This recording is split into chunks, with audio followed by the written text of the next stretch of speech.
Bonsoir à tous. Voilà, nous remercions la Maison de la Région de nous accueillir ce soir lors de cette soirée de COP Philosophie. Nous accueillons donc Yanis Constantinides, qui est un ancien enseignant de la fac d'Aix. Nous sommes d'ailleurs plusieurs de ces anciens étudiants ici réunis pour avoir le plaisir de l'écouter à nouveau. Il faut dire qu'il y a déjà presque 15 ans, une quinzaine d'années, Yanis était déjà un pop philosophe, on va dire. Il n'hésitait pas à utiliser des exemples tirés de la culture populaire, notamment du cinéma et des blockbusters américains, pour illustrer ses cours sur Nietzsche notamment. Voilà. Et donc c'est tout naturellement qu'il a choisi de vous parler ce soir de House. Comme une série qui se présente par-delà le bien et le mal. Voilà, mais écoutez, j'espère que vous aurez le même plaisir à l'écouter ce soir que nous avons eu à suivre ces cours il y a plusieurs années. Merci.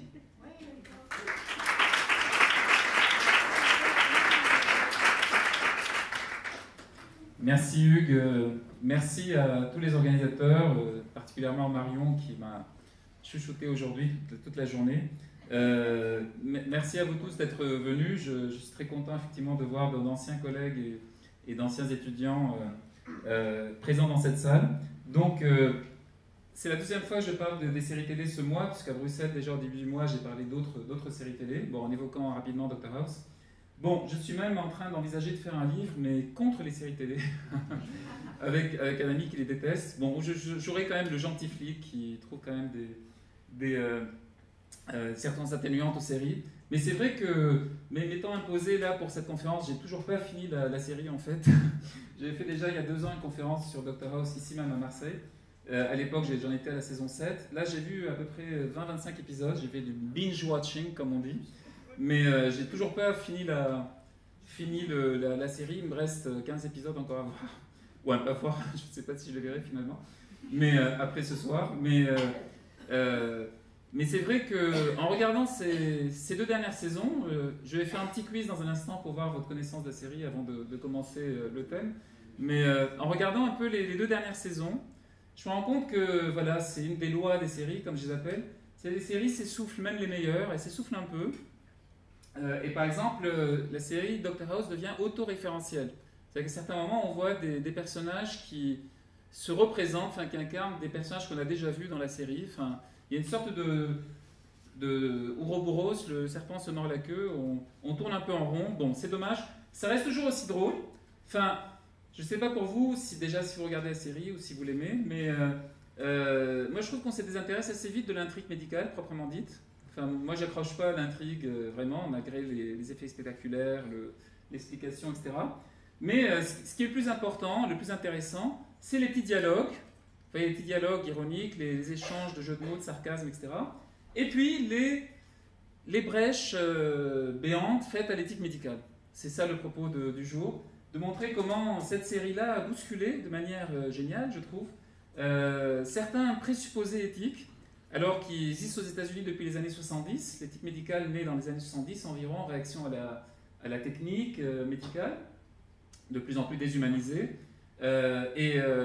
Et en fait, ces reproches-là arrivent 30 ans plus tard, et en France, on est encore un peu à la traîne pour cette critique éthique, de l'éthique médicale. L'éthique médicale qui semble une bonne idée, on en a déjà parlé avec quelques-uns ici, mais qui rencontre quand même des difficultés. Voilà. Donc House est connu notamment pour son irrespect total de l'éthique médicale. Il n'y a pas un épisode qui ne se moque pas d'un aspect ou de l'autre de l'aspect de l'éthique médicale. Alors avant de démarrer là-dessus justement, je fais un petit quiz connaissance de la série. Quel est le prénom de House? Grégory. Bon, c'est facile, ça va se compliquer un petit peu. Alors, comment s'appelle la toute première patiente de Dr House? Est-ce que c'est Huguette Marmina, Jessica Wilson ou Rebecca Adler? Rebecca Adler, très bien. Je vois qu'il y a des aficionados. Comment s'appelle l'hôpital où ils exercent? Très bien, oui, c'est une sorte de CHU, vous voyez, c'est on l'oublie souvent, mais c'est un centre de formation des médecins, donc voilà pourquoi ils forment aussi des médecins souvent.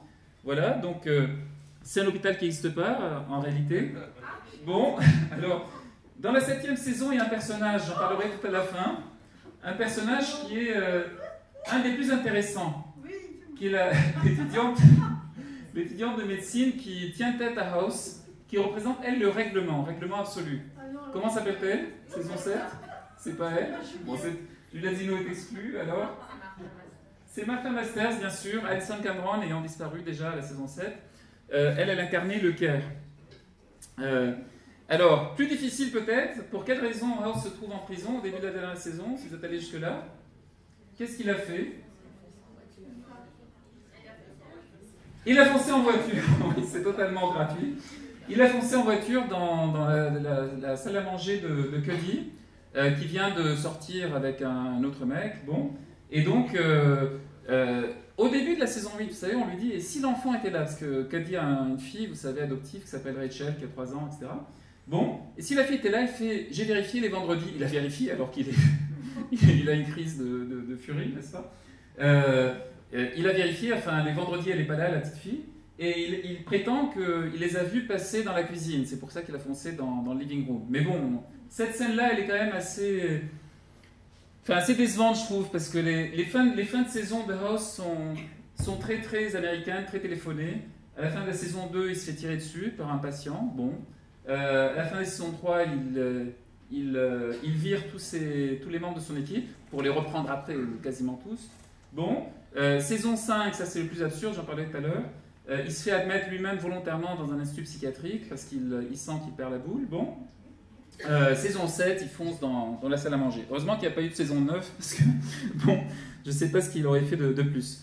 Alors, c'est quand même parmi les wallpapers les plus sympas. Dr House l'a vu la première, je pense, là où il fait le doigt d'honneur avec le gant médical. Là, c'est la partie prison. Mais ça ne dure qu'un épisode. Cet épisode, ma foi, était assez sympathique, l'épisode où il est en prison. Parce qu'il reflète vraiment le tempérament de House, ce qu'on ne trouve pas dans toute la série, comme on le verra. Bon, je ne fais pas de spoiler par éthique, mais comment se termine la série à votre avis? Le dernier épisode s'appelle Everybody Dies, tout le monde meurt, par jeu de mots, référence à Everybody Lies, tout le monde ment, n'est-ce pas? Bon, ça marche en français aussi d'ailleurs. Il s'installe dans les quartiers nord, c'est ça? Bon, alors, pourquoi il s'éloigne avec Wilson? Parce que Wilson... Bon, voilà, Wilson va mourir. Bon, alors, donc, j'ai pas vu la fin, hein, c'est juste ce que j'ai lu, c'est moi-même, je me spoil moi-même la série. Bon, c'est juste pour boucler les choses. Alors, pour passer à notre sujet du jour et pour développer, après on montrera des petites scènes. Alors, il y a un choix infini, mais j'ai dû faire un choix drastique pour ne pas être trop long. Il y a un choix infini de scènes qui parlent de l'éthique, qui discutent de l'éthique. Par exemple, à un moment, Wilson lui dit « Tu sais qu'il faut demander le consentement du patient ?» Et House répond, alors c'est toujours génial ces remarques qu'il fait, « Mais nous ne sommes pas au Canada. » Bon, donc, pas de vrai respect d'éthique médicale aux États-Unis, etc. Et là, vous avez une formule clé que j'ai mis en anglais aussi, parce que vous voyez que la traduction, comme souvent, alors Martin Winkler, qui a fait un petit livre sur House, ma foi intéressant, mais parfois mêlé de considérations très générales, beaucoup trop générales. Bon. Dr House, l'esprit du chaman. Martin Winkler a montré que le doublage sur TF1, alors moi je ne regarde pas en français donc je ne peux pas en juger, mais comporte beaucoup de censure, beaucoup d'édulcoration. Par exemple, vous voyez suck, to suck en anglais, bon c'est dans l'anglais familier, ça devient, ce serait évidemment le pire de tout. Voilà, donc on a une certaine édulcoration. Il paraît qu'il y a un épisode, ce que raconte Martin Winkler. Il y a un épisode où House conseille à un malade de fumer, parce que la nicotine peut traiter sa maladie. Et donc, il lui dit 3 cigarettes par jour. L'autre lui fait, mais c'est quand même dangereux de fumer. Il fait, c'est pas grave, ça ira, c'est mieux que mourir. Bon, habituelle remarque de House. En français, ça devient un bol de riz par jour, 3 bols de riz par jour. Alors, et là, le patient répond, mais ça risque pas de me faire mal, 3 bols de riz par jour? Donc, ça devient n'importe quoi. D'où l'intérêt de le voir en anglais, évidemment, bon, si on en a les moyens. D'ailleurs, je vous obligerai tout à l'heure un extrait à voir en anglais, parce que je n'ai pas pu le télécharger en VO sous-titré ou en VF. Donc, on verra en anglais et je vous commenterai en direct. Donc, Je pense que cette citation d'un des premiers épisodes place bien explique bien le rôle de House dans cet hôpital fictif, n'est-ce pas, ce personnage que vous connaissez, cynique, odieux, etc. C'est un médecin qui n'a pas de bedside manner, comme on dit, qui n'est pas gentil, qui ne tient pas le patient par la main, qui va rarement le voir. Alors, il y a quand même un tic de construction, comme toujours dans les séries. Vous savez, les séries américaines sont très construites, n'est-ce pas? House, quand même, va toujours voir le patient, enfin presque toujours, à la fin de l'épisode. Quand l'affaire est réglée, ou bien pour vraiment le pousser plus que les autres, etc. Bon, il va quand même le voir. C'est faux de dire qu'il ne va jamais voir les patients. Il les voit toujours vers la fin de l'épisode, ou quasiment toujours. Mais il va pour les bousculer, bien sûr. Pas du tout pour les tenir par la main, pour faire du care. Donc, comme je l'ai montré une autre fois, mais je ne vais pas parler de ça aujourd'hui, comme le dit Wilson, House est uncaring. Référence à la philosophie du care, vous voyez, l'éthique du care. C'est-à-dire qu'incarne Alison Cameron. Vous savez, la médecin mignonne du début de la série. À la fin de l'épisode 1, il y a quelque chose de très peu, là encore, politiquement correct, où House lui dit qu'il l'a embauchée parce qu'elle est belle. Et là, il y a, ma foi, une psychologie de base, parce qu'il lui fait, normalement, les femmes superbes comme vous ne font pas médecine. C'est faux, j'ai quand même vu certaines femmes belles faire médecine. Bon. Mais il lui fait, alors, principe d'économie de la nature, vous auriez pu faire top modèle, vous auriez pu vous faire entretenir par un homme riche, etc. Bon. Alors pourquoi vous avez fait médecine? Bon, c'est assez... Ça se fait pas aux États-Unis, vous savez bien, on peut pas harceler quelqu'un comme ça. Bon. Donc, bon, ça marche parce que c'est une série, mais disons qu'il a des principes de sélection de son personnel. Il a pris Foreman le noir parce que c'est un ancien délinquant, pour qu'il puisse entrer dans les appartements. Il a pris Chase parce que son père lui a demandé, enfin bref. Donc, il y a des choses assez, bien sûr, déplacées qu'il fait, mais toujours... Alors, voilà une première forme d'éthique, par-delà bien et mal, si on peut dire, mais toujours dans l'intérêt du patient. Ça, on ne le dit pas souvent, effectivement. Alors, Martin Winkler a parlé de position morale. Moi, je ne suis pas d'accord là-dessus, de dire qu'il y a une position morale. Ce n'est pas de la morale, justement. On est ici dans une ambiguïté morale permanente, mais il y a une éthique du soin. Et là, c'est l'éthique universelle de la médecine, c'est-à-dire on guérit le patient. Le but, c'est quand même de guérir le patient. Sauf que les moyens ne sont pas conventionnels. On va utiliser des moyens qui ne sont pas conventionnels. Alors, chacun le sait, puisque c'est une série policière, en réalité, on va fouiller le domicile de la personne, parce qu'elle cache des choses. Vous voyez, on va l'interroger en partant du principe qu'il ment, etc. etc. Donc, comme on l'a souvent dit, vous le savez ça forcément, David Shore, qui est le créateur de la série, s'est inspiré de Sherlock Holmes.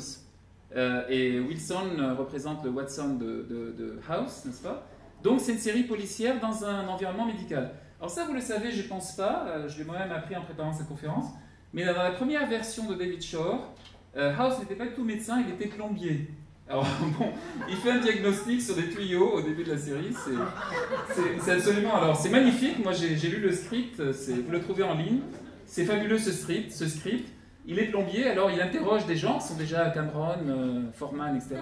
Il leur dit qu'est-ce que vous voyez? Alors il y en a un qui fait une fuite, il fait n'importe quoi, on voit bien que c'est pas une fuite. Bon, enfin, donc c'est assez drôle, mais je pense pas qu'ils auraient pu faire 177 épisodes avec le plombier détectant des problèmes. Dans une deuxième version, il était télémarketeur. Alors là encore, c'était pas très prometteur, mais je pense que le fait d'en faire un médecin, c'était génial. Parce que vous voyez bien, c'est un médecin qui porte pas de blouse blanche, c'est un médecin donc qui est lui-même un patient. Hein. Il y a un bon livre en anglais qui s'appelle The Wounded Healer, le guérisseur blessé, pour désigner House. Donc ce fait qu'il soit lui-même douloureux, qu'il ait lui-même une douleur chronique, fait de lui un bon médecin. Voilà le principe de la série, bien sûr. Donc, dans un premier temps, il faut il faut poser la question, est-ce que House est immoral? Je pense qu'on est tenté de le dire, de l'affirmer. Parmi les premiers livres en français sur House, il y en a eu quelques-uns. Il y a un très très mauvais livre d'un auteur dont j'ai oublié le nom, qui s'appelle « Pourquoi est-il si méchant ?» Il a dû confondre House et Orangina, vous voyez. Bon, pourquoi est-il si méchant? Et on dit tout ce qu'il fait de mal, House. Comment il bouscule les patients, comment il est odieux avec son équipe, odieux avec Cuddy, etc. Mais si personne ne peut nier qu'il est odieux, qu'il est méprisant, qu'il est condescendant, etc., eh bien, il n'est pas pour autant immoral. Vous voyez, c'est tout simple. Hein, c'est quelqu'un qui a un but éthique. Hein. On le voit très bien dans le premier épisode de la saison 8 dont je parlais, celui-là je l'ai vu. où il se retrouve en prison. Et là, évidemment, il y a une histoire médicale, même en prison. Il y a un prisonnier qui a des phénomènes inexpliqués, des symptômes inexpliqués. Donc, House, qui lui dit qu'il n'a rien à faire, l'examine quand même, parce que ça devient intéressant médicalement à un moment. Donc, et comme il n'a pas de matériel, c'est un cas unique dans toute la série, je trouvais ça intéressant, il lui fait une percussion thoracique et il l'écoute. Là, il est carrément l'oreille sur la poitrine du patient, vous voyez, et il l'écoute. Première fois, je pense qu'il touche vraiment de si près à un patient. Bon, donc, même en prison, même si dans ce premier épisode, c'est amusant parce qu'il a affaire à un certain Mendelssohn, qui est le chef des néo-nazis. Alors, il s'appelle Mendelssohn, bien sûr. Et House lui fait une ironie, lui fait « Tu penses pas que ton nom est un peu ambigu pour quelqu'un qui porte des swastikas, etc. » Il fait « Mais it's German, c'est allemand mon nom, Mendelssohn. » Bon, il n'a pas compris. Donc, il y a des méchants typiques dans House. Le milliardaire Vogler dans la première saison, vous vous rappelez peut-être de ça, qui veut absolument le renvoyer de l'hôpital parce qu'il est devenu le premier actionnaire. Il y a Tritter, le policier, que House humilie pendant une consultation et qui veut absolument coincer House après. Et puis il y a Mendelssohn, donc, dans la saison 8, qui essaie de le tuer. Alors quel est le point commun de ces trois méchants, entre guillemets, de la série? C'est qu'ils veulent que House falls in line, comme dit Mendelssohn, c'est-à-dire qu'il s'aligne sur ce que font les autres. Et alors que House a volé de la Vicodine, vous voyez, enfin il a obtenu de la Vicodine pour payer sa dette à ce néo-nazi dans la prison, lorsque le néo-nazi en question lui dit « Ah, je savais bien que tu allais finalement t'aligner comme les autres », là il balance les cachets, bien sûr, et il déclenche une émeute dans la prison, évidemment, bon, etc. Donc vous voyez, ce que House déteste, et c'est ça qui est intéressant, je pense, dans un premier temps, c'est tous ceux qui sont conformistes, tous ceux qui suivent les règles, justement.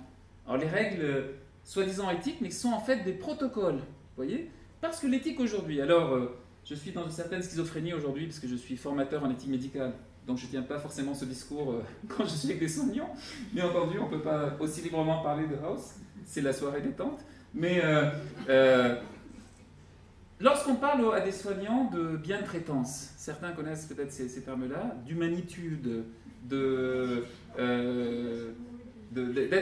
bienveillant, voire compatissant, voire authentique. J'ai lu un article là-dessus d'un médecin récemment, d'aimer les patients, aimer les patients. Hein, bon.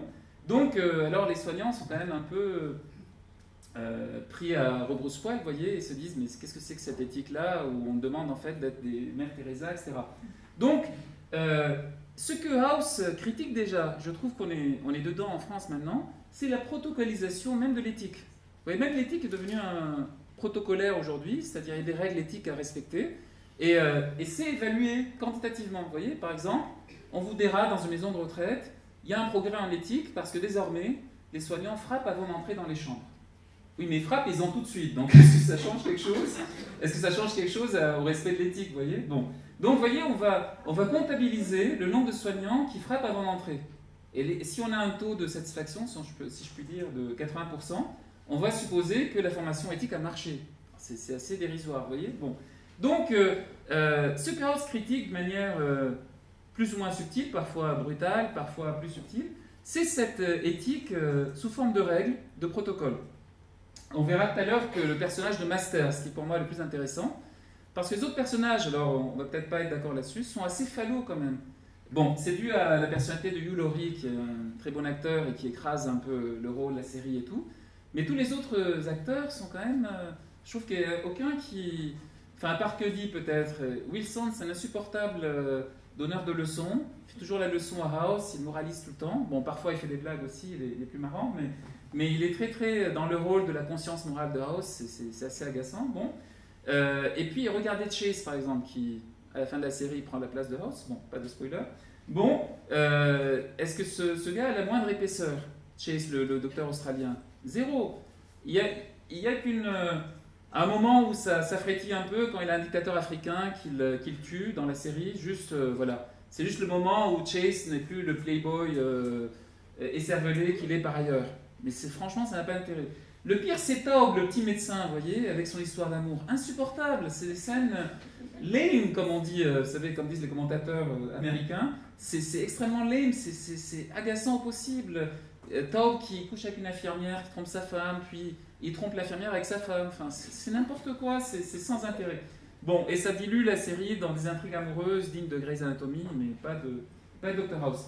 Donc, je pense que c'est la force et la faiblesse de la série, c'est qu'en dehors de House, en dehors des interactions avec House, il n'y a rien d'autre. Enfin, il n'y a pas vraiment d'intérêt. Même l'intrigue médicale, je vous l'ai dit, elle perd assez vite son charme. Au bout d'un moment, je ne sais pas pour vous, mais on ne suit pas plus vraiment l'histoire. On s'en fiche un peu.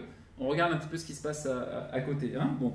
Donc, l'idée ici, c'est non seulement il sort du cadre protocolaire de l'éthique, mais il abandonne les bons sentiments. Ça, c'est très important, me semble-t-il, vous voyez.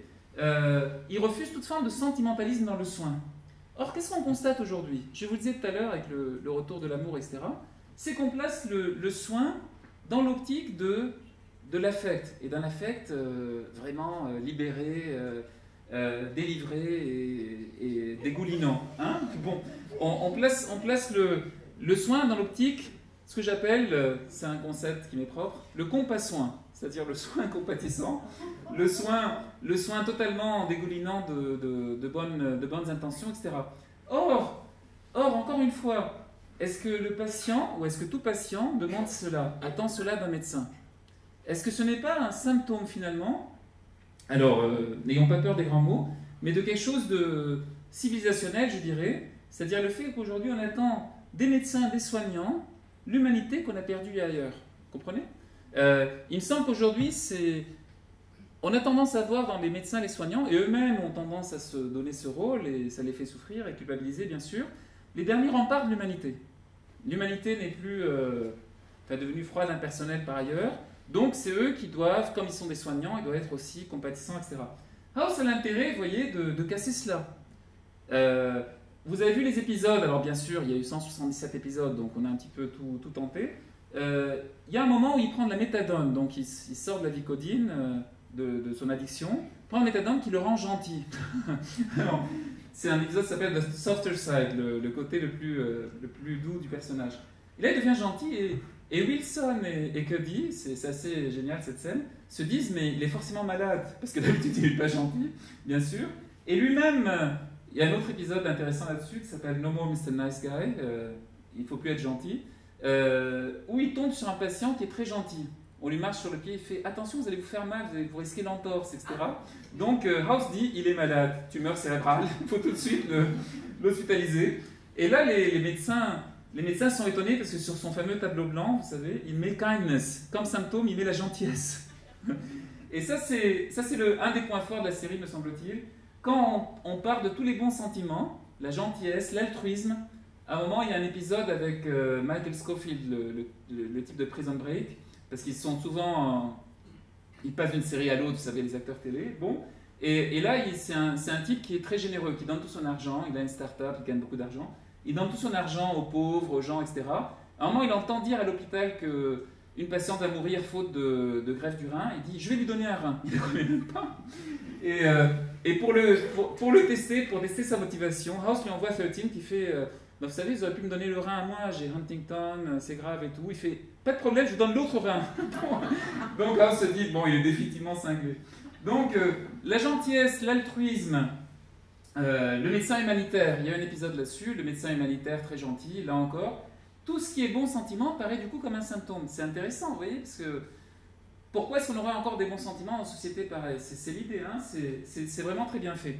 Donc, quand House lui-même devient gentil, c'est étonnant. Alors, pourquoi vous disais-je, en fait, j'avais arrêté de regarder au début de la 7e saison?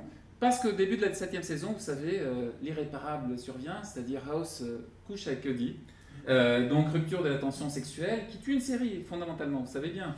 Une série reste intéressante tant qu'il y a cette tension sexuelle entre deux personnages, et donc là, c'était... Alors, ce premier épisode de la 7e saison est terrible, quoi, lamentable. Après, il se rattrape un peu, c'est-à-dire, bon, ça devient, il s'occupe de la fille, ça reste toujours un peu décalé, bien sûr, il est ironique, il fait des blagues à la fille, il la traite de crétine, la petite fille de 3 ans, etc. Bon, mais c'est quand même quelqu'un qui veut mettre la fille de sa copine à l'école, dans une bonne école, qui va faire la journée, vous savez, de présentation des métiers des parents, enfin, bref, c'est House devenu gentil, c'est insupportable, vous voyez, ça tue la série, bien sûr. Il y a quelqu'un qui disait ça pour Terminator, vous savez la saga Terminator. Il disait dans Terminator 1, Schwarzenegger joue une sorte de robot impitoyable, sans affect justement, qui veut tuer tout le monde. Bon, qui est prêt à tout pour tuer Sarah Connor, etc. Dans le 2, c'est lui qui devient le gentil, bien sûr, Schwarzenegger. Et dans une critique cinéma, il disait de manière, je trouve, rigolote, il disait, c'est tout juste s'il n'aide pas les vieilles dames à traverser la rue, Terminator, dans le 2. Vous voyez ? Dans le 3, on devient encore gentil, Terminator 3 est une femme. Enfin bref. Bon, donc, vous avez une sorte d'affadissement du personnage. Ça, c'est un point qui me tient à cœur pour la série, et je reviens à l'éthique tout de suite après. Je trouve qu'au bout d'un moment, les scénaristes ont cédé à la pression du public, certainement, qui déteste Amy House. N'est-ce pas? Vous savez, c'est comme Dexter, c'est quand même des personnages négatifs, on se sent un peu coupable de les aimer, etc. Mais on n'a pas à l'aimer, là encore, House. On peut juste le trouver intéressant, vous voyez? Intéressant. Alors, je fais une comparaison, là encore, peu conventionnelle pour le montrer. Bon, c'est un dictateur, mais vous voyez toujours l'humour ici, il ne se prend pas au sérieux non plus, hein, mais il précise que ce n'est pas la démocratie. Alors, pour les footeux, je pense qu'on peut faire une analogie avec José Mourinho, l'entraîneur de foot, bon, qui est un peu sur le déclin actuellement, mais qui a tout gagné avec différentes équipes, etc. Et c'est quelqu'un aussi qui passe pour un affreux Jojo. Il a même à un moment mis le doigt dans l'œil d'un entraîneur adjoint, de manière totalement gratuite. Mais c'était une grande scène de foot. Moi, j'ai trouvé ça beaucoup mieux que le match. Bon, et je trouvais ça tellement sympathique. Ça rompt tellement avec ces entraîneurs gentils, vous savez, qui... bon, je ne parle pas d'Anigo, bien sûr. Hein. Bon, chacun sait... Enfin bref. Mais ça change de tous ces entraîneurs, vous savez, au discours stéréotypé, qui n'ont rien à dire au fond, qui ont une langue de bois, etc. Exactement comme certains médecins, vous voyez, ou certains professeurs de philo, etc. Donc, là, vous avez quelqu'un quand même qui fait tout le temps des blagues, qui parle de lui, qui se présente comme le special one, etc. Et qui fait toujours la gueule, sauf que, vous voyez, il a une part d'humour, c'est quelqu'un de très drôle. Quand on lit ses interviews, moi j'adore, hein, enfin, pas lui personnellement, mais ce qu'il représente, c'est-à-dire quelqu'un qui fait bouger le foot et puis il a du succès, vous voyez, exactement comme House. Je pense que c'était une comparaison qui permet de comprendre ça. Donc, il y a fondamentalement ce pessimisme anthropologique de House qui nous intéresse ici, avant qu'il devienne gentil et amoureux. On a quand même dans la saison 7 quelque chose qui est complètement out of character, comme on dit en anglais, c'est-à-dire qui ne correspond pas du tout au personnage. Vous êtes d'accord? Quand House devient amoureux fou de Cody, bon, comment un personnage comme ça, qui est si averti sur l'amour, qui considère comme juste une interaction biologique, qui est si cynique, etc., comment est-ce qu'il peut tomber amoureux comme un adolescent de sa patronne, quoi? Bon, bref. Donc il y a cet aspect-là de sauvé par l'amour, il devient gentil, il est beaucoup moins brutal, etc. Encore que, s'il était devenu totalement gentil, là encore, la série ne serait plus du tout intéressante. Donc il est gentil juste avec Cody dans la série. Mais je pense que ça, c'est le point faible de la série. C'est-à-dire qu'on veut expliquer, de manière psychologique assez grossière, pourquoi il est si méchant. Donc ça avait commencé dès la première saison, pour être tout à fait honnête, avec l'ex-femme de House. Souvenez-vous, Stacy, elle a voulu... elle aussi fait une brèche à l'éthique parce qu'elle a dit au médecin de l'opérer alors que lui était contre. Pour rappeler un petit peu ça, c'est l'épisode de la première saison qui explique ça. Donc, l'ex-femme de House qui traîne dans la première série beaucoup trop longtemps, ça c'est aussi des épisodes qui sont pas très bons dans la première saison. Bon, l'ex-femme l'a marqué, il est quand même amoureux d'elle, etc. Enfin, il y a des choses un peu pénibles. Donc je trouve que les scénaristes n'ont pas voulu... Mais les scénaristes n'ont pas voulu aller jusqu'au bout de ce personnage, jusqu'au boutiste, vous voyez. Ils l'ont quand même ils l'ont rattaché à l'humanité quand même. Alors que si on s'en tient au discours et à son attitude dans, je dirais, les épisodes les plus intéressants, c'est quand même un personnage qui n'est pas... Vous voyez, qu'on ne peut pas expliquer par je ne sais quel enfer intime, comme disait Nietzsche. Vous savez, Nietzsche dit toujours, les hommes tropicaux, on va expliquer leur méchanceté, entre guillemets, en parlant de leur enfance, de choses qu'ils ont vécues, etc. Bon, donc on va l'expliquer psychologiquement avec des bons sentiments. Mais House, c'est quelqu'un de profondément joyeux. Vous voyez, dans le sarcasme, etc. C'est pas quelqu'un de malheureux, comme lui dit toujours Wilson. Wilson lui dit toujours « You're miserable », tu es malheureux, t'es pas bien dans ta peau, etc. Et on se demande juste pourquoi House ne lui met pas la canne dans la tête, quoi. Hein. C'est agaçant, c'est tout le temps à faire la morale. Parce que vous voyez comment fonctionnent les scénaristes américains. Ils sont audacieux, mais ils retiennent l'audace après. Il ne faut pas qu'il aille trop loin non plus. il faut qu'il y ait quelqu'un qui représente le spectateur américain moyen qui veut quand même retenir la violence, etc. Et la subversion du propos. Et il y a constamment cela, y compris, alors vous aimez peut-être cette série ou pas, mais si on met de côté House, vous savez, à la fin des épisodes, en général, très très majoritairement, le patient s'en sort quand même, bon, parfois il meurt, mais rarement quand même, mais à la fin vous avez quand même des luges de bons sentiments, c'est insupportable, vous voyez, c'est-à-dire les gens s'enlacent, tu es sauvé, tu vas revenir à la maison, etc. Oui, mais on peut ne pas voir ça. Enfin, c'est insupportable. Bon, et donc, je trouve que la série ne va pas jusqu'au bout ne fait pas honneur au personnage. Voilà, qui lui est d'une pièce, qui lui représente une thèse éthique forte si on veut. Alors, je ne sais pas si vous avez vu True Detective, une autre série, enfin la première saison en tout cas, avec Matthew McConaughey. À un moment dans cette série True Detective, il joue quelqu'un de très sombre, très pessimiste, etc. À un moment, il fait un discours schopenhauerien, exactement comme House ici, vous allez le voir. Il fait un discours très sombre, et c'est quelqu'un de très sombre. Mais là encore, on l'explique par l'alcoolisme. Quand on voit Matthew McConaughey après, il est dévasté, il est alcoolique, etc. Donc, toujours cette idée que pour tenir ce discours-là, il faut forcément être malheureux, il faut avoir vécu des choses horribles, etc. Si vous avez vu en revanche le film de Woody Allen, là, le dernier, L'homme irrationnel, c'est un prof de philo. Bon, c'est un prof de philo qui décide de faire une sorte de meurtre parfait pour retrouver du sens à sa vie. Et par rapport à House, si on les compare aux deux, vous voyez, par rapport à House, il est mou, il est vraiment, enfin, il a un gros bide en plus, etc. Il est mou, il n'a pas vraiment de nerfs, quoi. Il se laisse, il a l'air joyeux, mais c'est Joaquin Phoenix qui joue le rôle, donc il a toujours l'air déprimé de toute façon. Bon, et il n'a pas cette force de House. House, et c'est ce qui fait qu'il est crédible lorsqu'il séduit des gens qu'il pourfend quand même, qu'il attaque durement. C'est qu'il représente quelque chose de différent, vous voyez, et du coup intéressant. C'est vraiment un cas intéressant, si on peut dire. Alors voilà la quintessence de sa philosophie, qu'on trouve aussi dans le tout premier épisode, dont je vais montrer un extrait dans un instant. À mon sens, mais vous n'êtes pas obligé de me croire sur parole, mais vous pouvez revoir cet épisode si vous voulez, c'est le meilleur épisode de toute la série.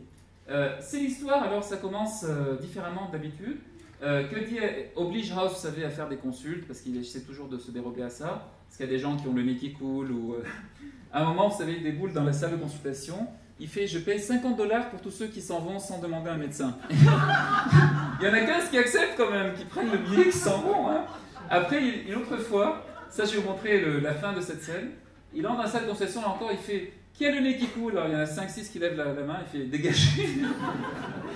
Donc, après, il y a quelque chose de marrant qu'on verra. Mais dans une des consultes, alors pour moi, c'est aussi les meilleurs moments. Je vais vous montrer une autre consulte tout à l'heure, parce qu'il n'a pas envie de faire ça. Et là, il y a une critique, alors sans vouloir surinterpréter les séries toujours, il y a une critique du consumérisme médical, qui serait vraiment d'actualité en France, vous voyez. C'est aller voir les médecins sans raison, quoi. Donc, il est très impatient quand il voit des gens lui faire perdre son temps, etc. Mais à un moment, il est frappé par une jeune fille, une fille qui vient le voir, et qui a été violée. Et alors, House lui dit tout de suite, avec sa dureté habituelle, c'est pas mon rayon, allez voir Juliette Zino, allez voir un psychiatre, etc. Il est très dur, il met fin à la discussion, etc. Sauf que la fille s'accroche, elle veut absolument lui parler. Donc au bout d'un moment, il lui parle, alors c'est vraiment un épisode pas comme les autres, vraiment intéressant, vraiment psychologiquement fouillé, où la fille va lui faire un contre-interrogatoire. Vous voyez, donc essayer de savoir pourquoi lui est si pessimiste. Et donc, elle va le voir une énième fois, lui est vraiment agacé, il ne veut pas lui parler, etc. Et elle lui dit, est-ce qu'on peut juste parler? Là, tu n'es plus médecin, je ne suis plus patiente, est-ce qu'on peut juste parler de la vie, etc. Il fait, mais c'est pas rationnel. Il fait, mais rien n'est rationnel, dit la jeune fille violée. Et il fait, mais tout est rationnel. Ça, c'est typiquement, il ne faut pas comprendre rationnel au sens d'un rationalisme étroit. Vous voyez, limite. Ce qui veut dire, c'est que tout a une cause, quoi. C'est le médecin, vous voyez, c'est le médecin hippocratique, c'est tout a une cause, tout symptôme renvoie un signe, le signe renvoie une cause, donc on peut expliquer tout si on cherche vraiment. Et dans la saison 8, d'ailleurs, il y a toujours des petits indices là-dessus, une jeune médecin de prison qui va devenir après membre de l'équipe, lui dit, mais si tu n'avais pas fait médecine, ça aurait été dommage, mais qu'est-ce que tu aurais fait? Il fait, j'aurais fait de la physique théorique, là il n'y a pas d'humanité. Bon.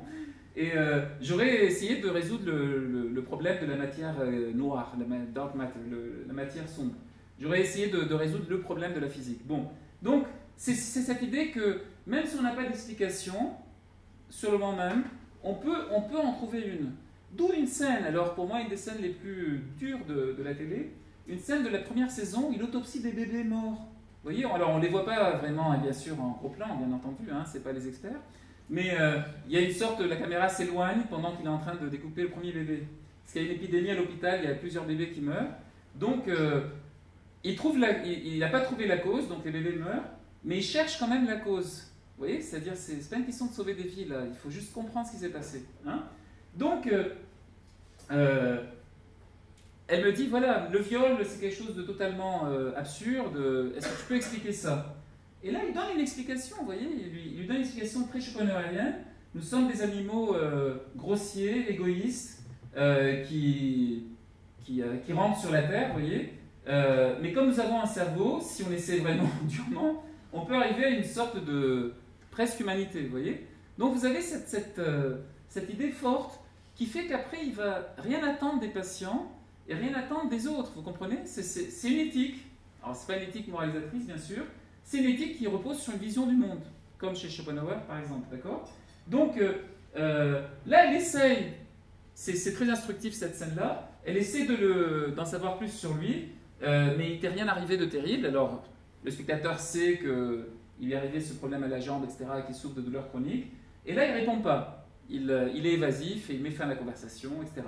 Mais cet épisode est vraiment intéressant pour cette pensée générale qui affadit, je trouve, dans le reste de la série, qui est un petit peu noyé dans le reste. Alors, pour en arriver au détail à présent de cette éthique sans moraline, au sens où l'entend Nietzsche, vous voyez, la moraline, c'est un concept de Nietzsche, si on peut dire, une notion de Nietzsche, c'est-à-dire c'est cette morale devenue médicament, vous voyez, cette morale indigeste, cette morale qu'on nous donne sous forme d'éthique, hein, qui n'est pas si morale que ça, l'origine immorale de la morale. Hein. Donc une éthique sans moraline, mais avec vicodine, bien sûr, ici. Voyons dans le détail.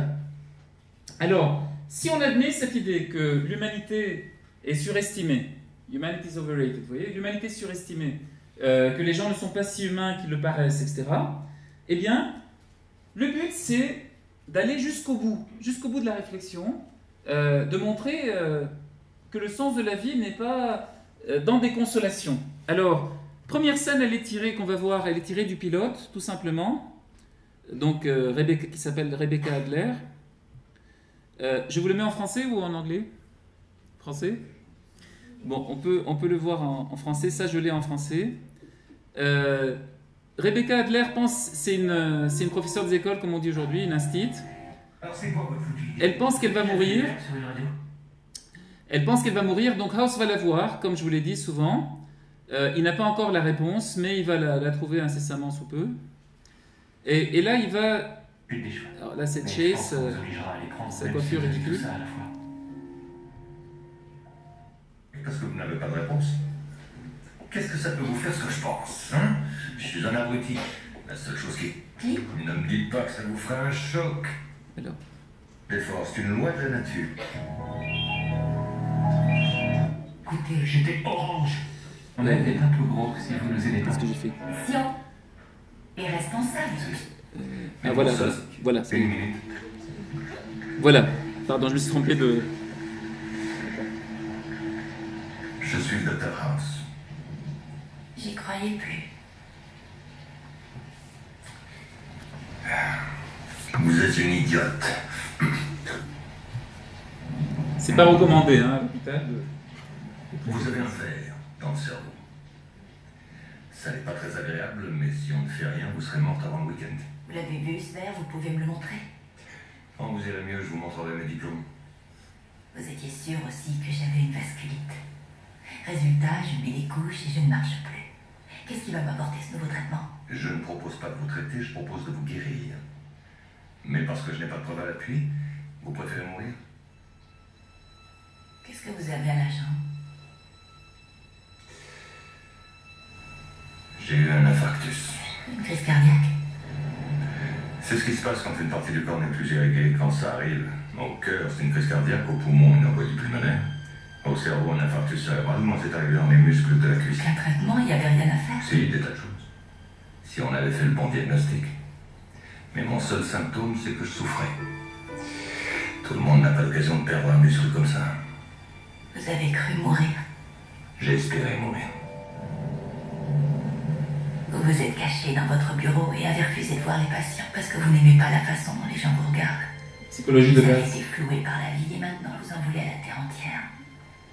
Mais moi, je devrais trouver la force de lutter. Pourquoi? Qu'est-ce qui vous fait croire que je suis tellement mieux que vous?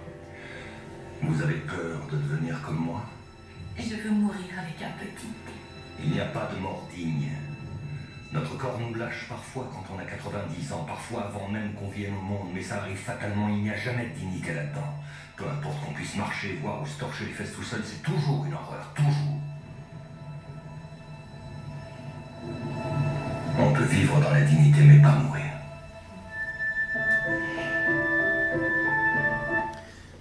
Voilà, mine de rien, vous voyez, au détour d'une discussion, alors là il en dit beaucoup trop, parce que c'est le pilote, d'habitude il ne se confie pas comme ça aux patients. Mais mine de rien, il démonte un truc important, vous savez, aujourd'hui, mourir dans la dignité. Pas de mort dans la dignité, vous voyez, la mort c'est toujours ça. Je trouve ça c'est vraiment intéressant et assez immontrable dans les instituts de formation de soins infirmiers. Mais le deuxième extrait concerne quelque chose qui arrive très souvent et qui est là encore très pensé par le scénariste, qui est le rapport aux enfants. C'est quand il y a le fameux triangle pédiatrique, vous voyez, il y a les parents qui doivent prendre une décision qui est forcément difficile, et l'enfant qui est concerné. Alors, voyons un premier cas. Ça, c'est une scène aussi que j'aime beaucoup.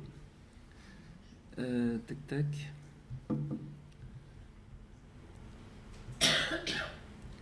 Si je la retrouve rapidement. Voilà, c'est là. Ça doit être sous-titré, je pense, oui. Try not to be scared when you see him, okay? Ty, you think it's in the house. I know it. Leukapheresis. We run Maddie's blood through. Alors, je vous explique juste le contexte rapidement. C'est un gamin qui attend une greffe de la moelle épinière et son frère est compatible, et c'est le seul compatible en fait. Mais il éternue juste au moment où ils vont faire la greffe, vous voyez, donc ils ne peuvent plus la faire. Et donc, House propose, de manière totalement arbitraire, mais l'autre va mourir très vite si on ne le fait pas, de rendre encore plus malade le gamin pour voir ce qu'il a vraiment, pour le soigner, vous voyez, de lui remplacer les globules blancs, bon bref, pour provoquer un effet de vérité, comme il fait souvent dans ses manœuvres extrêmes, pour qu'il puisse donner sa moelle, un bout de sa moelle rapidement à son frère. Et là, il va voir les parents avec Wilson, c'est une scène clé.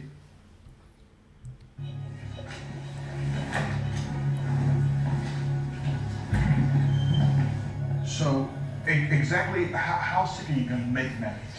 He could get quite ill. This certainly won't be a pleasant experience for anyone, but it's our own. Ever get caught in the rain without an umbrella? That's all we're talking about here. It's not for him. It's a little more complicated than that. We'll also be doing leukapheresis. We run Maddie's blood through a machine that filters out his white blood cells. About his white cells, how can he get better in time? We'll pump the white blood cells back as soon as we have a diagnosis. Then we should be able to cure the infection in time to do the transplant. But you can't guarantee. We're not GM. No recalls, no redates. Any more questions while your son's life slips away?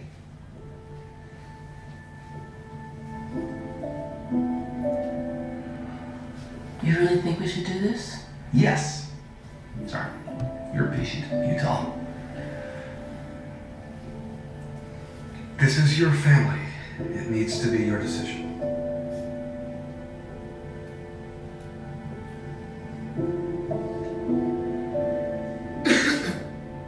All you had to do was say, yes, I do. God knows it's a phrase you've used often enough in your life. It was a mistake every time. Give it a break. They said yes. That's not enough for you. You need to feel good about saying I treat patients for months, maybe years, not weeks like you. I'm taller. If they don't trust me, I can't do my job. The only value of that trust is you can manipulate them. You should write greeting cards. Parents, the chance to make a bad choice was a bad At choice. least it would have been their choice. One they'd regret at their son's funeral. Kids in the bathrooms were immaculate. Vous voyez, la confiance, mine de rien, discussion dans les couloirs comme toujours, hein, la confiance qui permet de manipuler les patients. C'est quand même incroyable, parce que lui a un franc-parler, il leur dit évidemment ce qu'ils doivent faire, et évidemment il est brusque, hein, vous l'avez vu très violemment. Vous avez vu là encore la traduction pitoyable, parce que Wilson s'est marié en fait plusieurs fois. Il dit « Yes, I do », tu l'as pourtant dit plusieurs fois. Bon, à ton mariage, quoi. Et c'est traduit par le consentement, tu connais. Hein, et Wilson dit « Je l'ai regretté à chaque fois ». Bon, on change un peu le propos. Je pense que c'est dans cet épisode qu'il y a la petite scène dont je vous parlais tout à l'heure. Je vais voir si c'est le cas. Des consultations, peut-être pas. Bon, sinon, on ne pourra pas le voir. Bon, je pense que c'est pas dans cet épisode-là. C'est après avoir dit aux gens qui avaient le nez qui coulait de partir. Il y a un type qui est pris d'une sorte de douleur panique, commence à courir en hurlant. Et là, House le fait tomber, lui fait un croche-patte. Bon, et lui injecte un paralytique pour qu'il s'arrête de crier. Vous voyez, on lui donner un sédatif.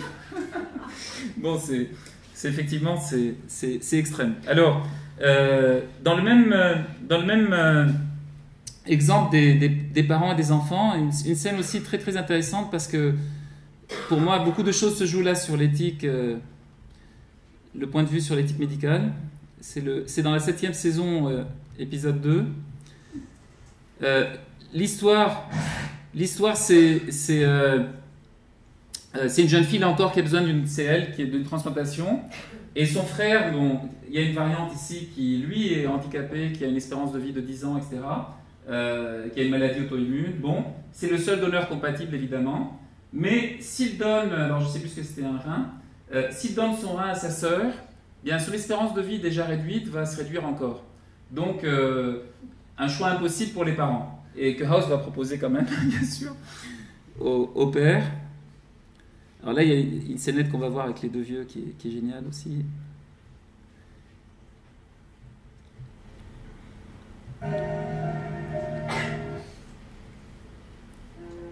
Si vous voulez prendre un... Tu es un superviseur, House. 2 chefs de service étaient prêts à démissionner. Donc, on va... Alors, donc, le père est venu le voir pour dire il n'y a absolument rien à faire, alors elle va mourir. Et House lui dit il y aurait peut-être quelque chose à faire, parce que Caddy lui avait dit de ne pas le faire, de ne pas le dire. C'est que le frère donne un rein, ou un poumon, enfin, je crois que c'est un rein. Et donc, là, les parents vont arriver. Devoir se supporter. Je ne comprends pas pourquoi je prends cette décision, ni si c'est la bonne à prendre. Mais si tu crois qu'il faut absolument proposer aux parents l'option dont tu m'as parlé, vas-y. Merci, je le ferai. Il y a 2 heures. Tu leur en as déjà parlé. Ah oui, il est passé me voir. Je suis désolé. Trop gentil. Bon, je devrais sûrement me fâcher contre toi. Ouais. Dr. House, on a pris notre décision. Nous refusons de prendre le poumon d'Hugo. Della est sur la liste d'attente. Nous allons tout faire pour trouver un autre. Combien de joints vous carburez par tête de pipe pour en arriver à sortir ça? Et vous voulez me faire croire que vous n'avez pas choisi de faire mourir votre fille? Notre fille a refusé. Ah, tout comme elle doit refuser de se laver les dents, c'est une petite ado totalement Ne les stupide. culpabilise pas. Pourquoi? C'est leur faute. Ils refusent le poumon, tu parles d'un choix. Mais bien sûr qu'ils refusent.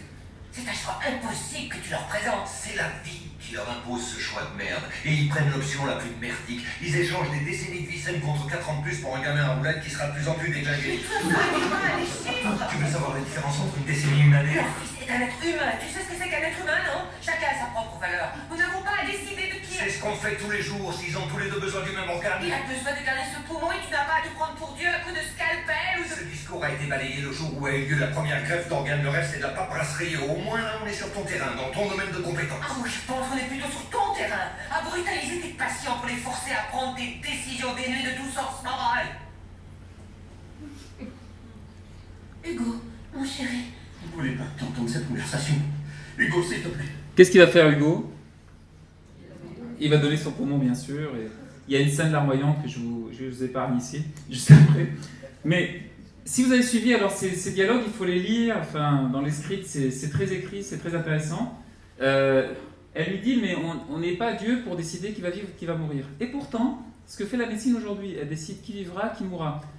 Frédéric Flack, Lester, avec qui je travaille parfois, vient de faire un livre justement là-dessus, sur ces dilemmes éthiques. Qui vivra, qui mourra, c'est le titre du livre. Vous voyez? Et la médecine, bien sûr, c'est un des terrains d'application de cette idée, vous voyez, c'est faire des choix.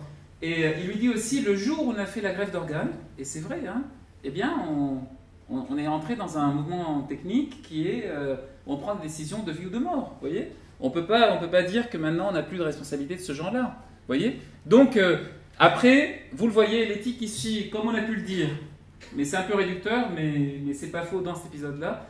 L'éthique de House est utilitaire, comme on dit, puisque voilà, il met en balance la vie de la fille qui peut vivre 40 ans avec ce poumon et la vie de Hugo qui vivra 10 ans au lieu de 5 ans. Bon. Donc, et puis donc, il n'y a pas photo et le choix est simple. Là encore, c'est intéressant, vous voyez, c'est-à-dire les décisions dites impossibles. En fait, bien sûr, c'est des décisions, si on était purement rationnel, mais personne ne l'est, bien sûr, eh bien, ce serait des décisions où on pèserait le pour et le contre. Les deux choix sont merdiques, mais on fait le moins merdique des deux choix. Voilà l'idée. Alors, dans le même épisode, vous avez, cet épisode est bon, c'est la première dispute entre Cuddy et House. Dans ce même épisode, vous avez, alors je tiens vraiment à montrer ça parce que pour moi c'est le charme de la série, une petite scénette comme de consultation, comme on en trouve souvent, où il accueille deux patients très âgés.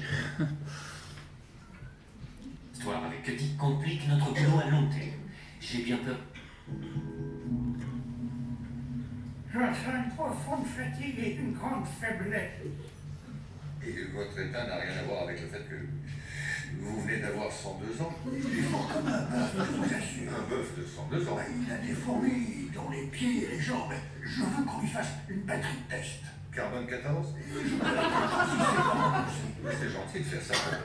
C'est pas mon copain, c'est mon père. Il a fallu 2 ans de plus que moi. Si c'est vrai, il s'est fait lifter les mâchoires. Statistiquement, s'il n'avait pas ces symptômes, il serait comme la plupart des gens de son âge, mort depuis plusieurs décennies. Je suis malade. Vous avez un paquet de grosses causes naturelles. Vous allez me faire ces foutus tests. Si les tubes se remplissent de sueur, on pourra dire que c'est pas bon signe. Hugo devrait être avec nous. Pourquoi vous lui avez dit de sortir? Pour que ce soit plus facile, non? Bon, après c'est amusant parce que le fils vient voir House seul pour lui dire il faut absolument que vous le mettiez en maison de retraite, je ne peux plus vivre avec lui, c'est fini. Et puis le père vient voir le House aussi pour lui dire $20 si vous me mettez en maison de retraite, je ne peux plus vivre avec lui. Bon, et finalement c'est assez amusant cette scénette. Mais vous voyez, il ne respecte rien, ni les vieux, ni les nains. Il y a un épisode dans la première saison où il y a deux personnes de petite taille. Bon, il fait des blagues sur le nanisme de ces gens-là. Ni les obèses, un épisode sur un obèse bien sûr. Bon, en d'autres termes, si on veut vraiment analyser ou suranalyser la série, House, alors Martin Winkler dit c'est un peu Socrate parce qu'il interroge les autres, il fait l'élenkos, il pose des questions, il attend des réponses, etc. Mais c'est plutôt Diogène, vous voyez, le Socrate devenu fou dont parlait Diogène Laërce, c'est-à-dire ce Socrate brutal qui est anticonformiste. Vous savez que Diogène, lorsqu'il était invité chez quelqu'un, personne lui disait ne crache pas par terre, c'est propre partout. Et là, Diogène lui crache à la figure, vous voyez, en disant c'est le seul endroit sale que j'ai trouvé. Et ainsi de suite. Et pourtant, les cyniques, comme on sait, les cyniques ont une morale rigoureuse, une morale, une éthique, si on peut dire, de la vie, etc. Donc voilà comment se dessine, je pense, l'éthique de House, sans moraline, comme on l'a vu. C'est une éthique qui ne s'embarrasse pas de forme. Je trouve ça intéressant, vous voyez, au-delà de la série elle-même. C'est une éthique qui, finalement, va à l'essentiel. Vous voyez, ce que House déteste, il le dit constamment dans la série, c'est les demi-mesures, c'est les compromis. Alors, il a deux insultes préférées, vous savez, c'est morons, qu'on traduit par crétin, mais qui veut dire débile mental, et, il dit idiots aussi, et cowards. Vous savez, il traite les gens de lâches ou de débiles mentaux. Pourquoi? Pas parce qu'ils sont débiles, au sens populaire, mais parce qu'ils ne vont pas au bout de leur idée. Vous voyez? Donc, l'idée ici, c'est que l'éthique médicale, c'est là-dessus qu'on va terminer après avoir vu un dernier extrait sur Masters, comme promis, l'éthique médicale peut devenir un obstacle aux bons soins. C'est ça l'idée, vous voyez. Une certaine éthique médicale, en tout cas, qui est très lénifiante, très complaisante. Aujourd'hui, vous savez, vous avez carrément des traités de morale en matière d'éthique. Quand vous voyez un auteur comme Lévinas ou Ricoeur, Ricoeur c'est encore plus supportable, mais quand on vous dit le visage du patient, c'est l'épiphanie de l'absolu, etc. Quand vous entendez une aide-soignante après vous dire qu'elle ne peut pas voir ce patient parce qu'il est beaucoup trop laid et que son visage est trop crispé par la douleur, c'est un raciste, etc., l'épiphanie de l'absolu, elle est loin. Et c'est surtout l'épiphanie de fessier que voit Inat Solano. Enfin, peu importe. Donc, vous avez un discours incantatoire, assez, je trouve, indécent, hein, qu'on enseigne dans les facultés, que font les formateurs d'éthique, autres de moi, etc. Bon, qui tend à dire, voilà, dans un monde idéal, voilà ce qu'il faudrait faire. Mais dans la réalité, qu'est-ce qu'on fait? Voilà une éthique, comme je l'ai dit, pour un monde désenchanté, désillusionné. Hein, on ne surestime pas l'humanité, on part du principe que les gens sont des fiefs menteurs ou des manipulateurs, etc. Et donc on est obligé de manipuler. On dit toujours que House est amoureux de la vérité, qu'il veut la vérité à tout prix. Mais lui est le premier à mentir, vous savez bien. Mentir, manipuler, etc.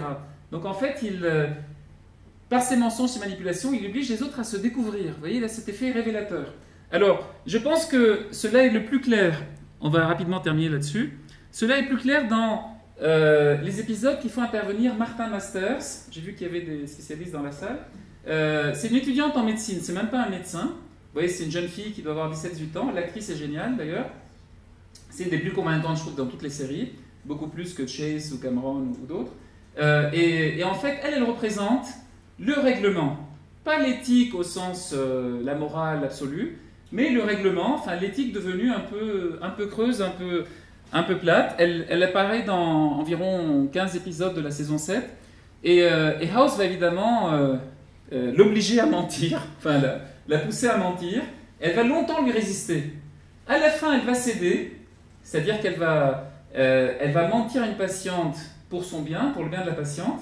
Et du coup, alors House se dit, ça y est, là, elle est devenue haussienne, on peut l'accueillir. Et c'est là où elle part. C'est assez bien trouvé, ça, vous voyez. Elle trahit ses principes, mais elle part. Elle ne reste pas avec lui.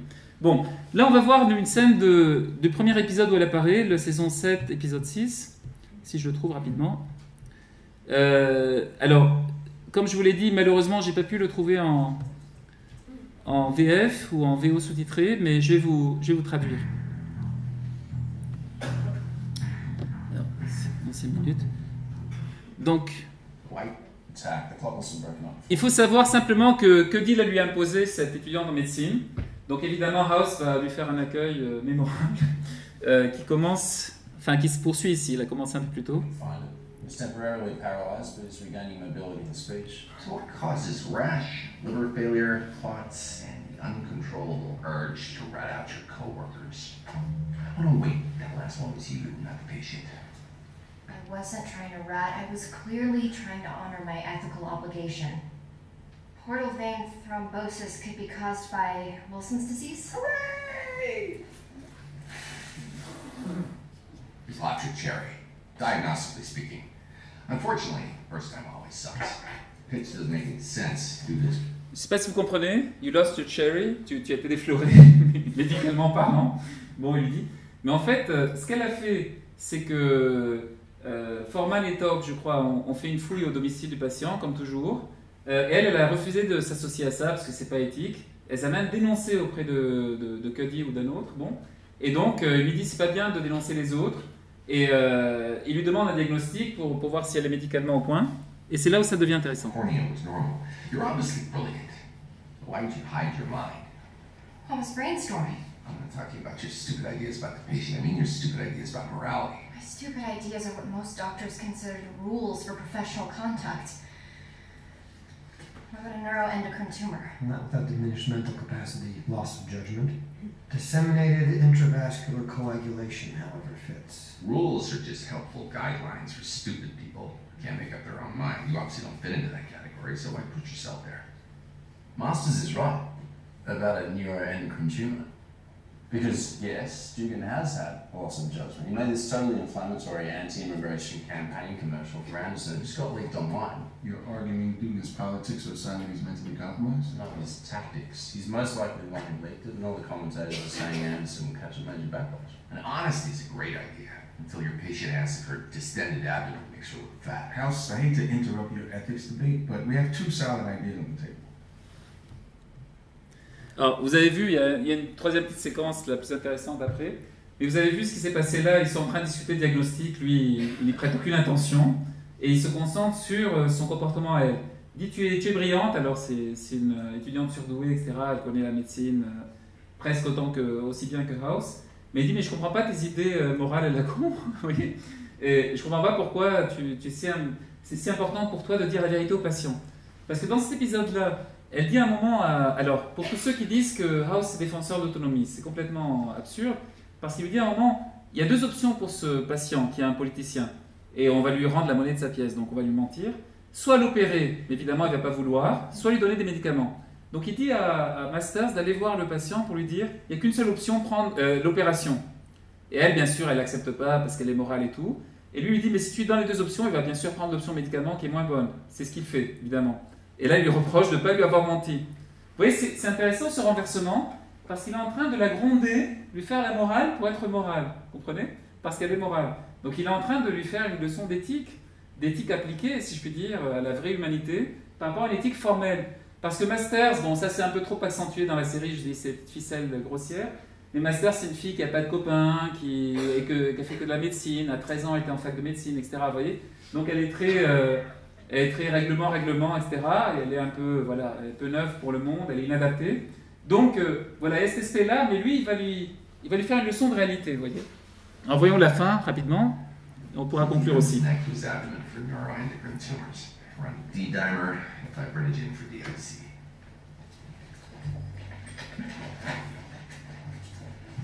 Masters, if lying to a patient saved their life, would you do it?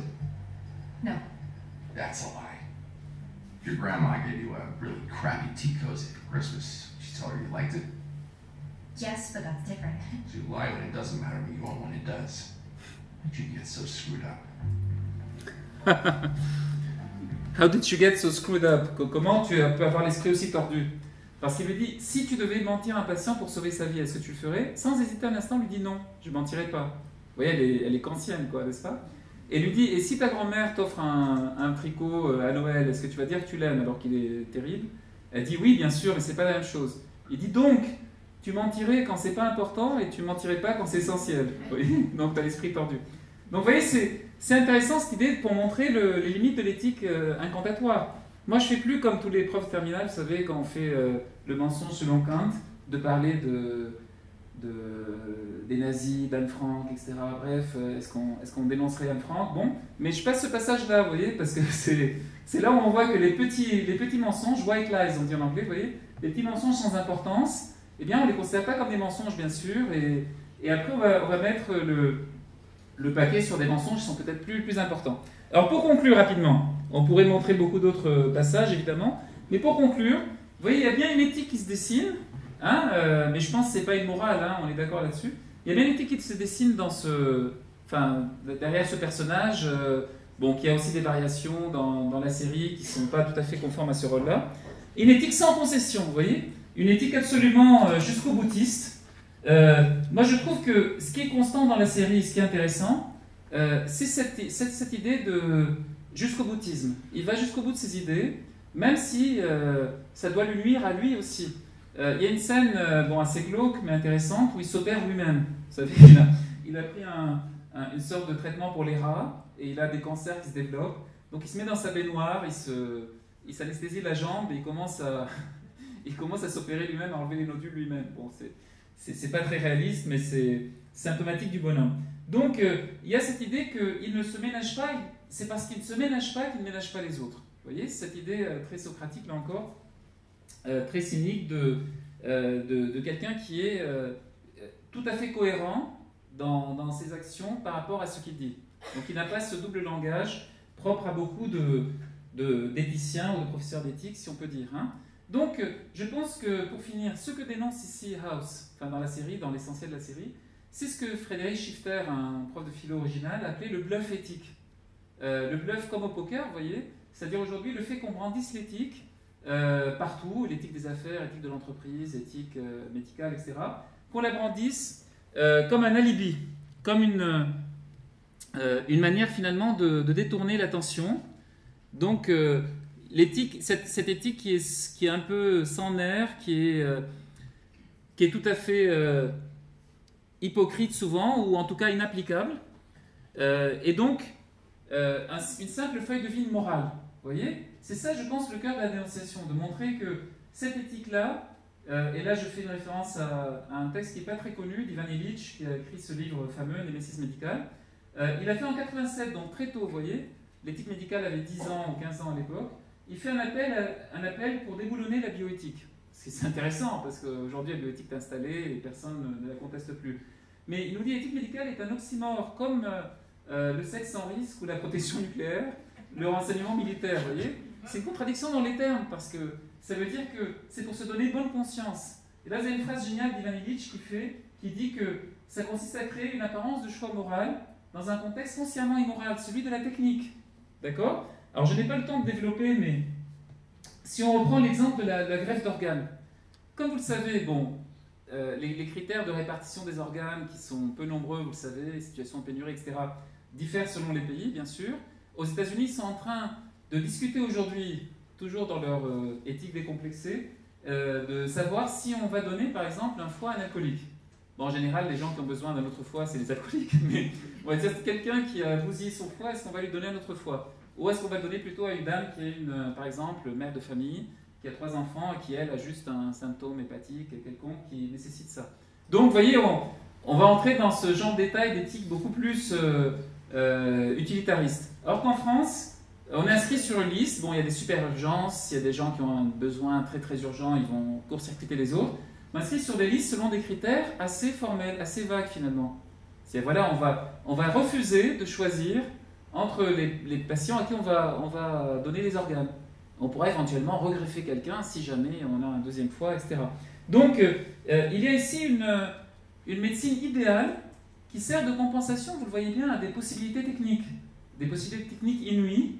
L'éthique n'est pas à la hauteur de ces possibilités techniques, elle tâtonne un peu, et en France, on a beaucoup de culpabilité par rapport à ça, vous voyez.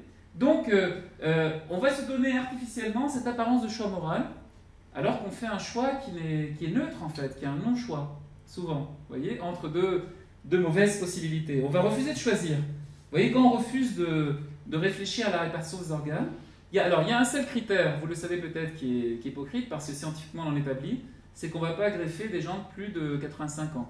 Voilà, ça, là c'est le critère de l'âge, c'est massif, mais il n'y a pas d'études scientifiques là-dessus, mais aucun greffeur ne grefferait une personne âgée, très âgée, etc. Donc le monsieur de 102 ans, il n'a aucune chance d'avoir un organe, si jamais on en a besoin, parce qu'il est en assez bonne forme.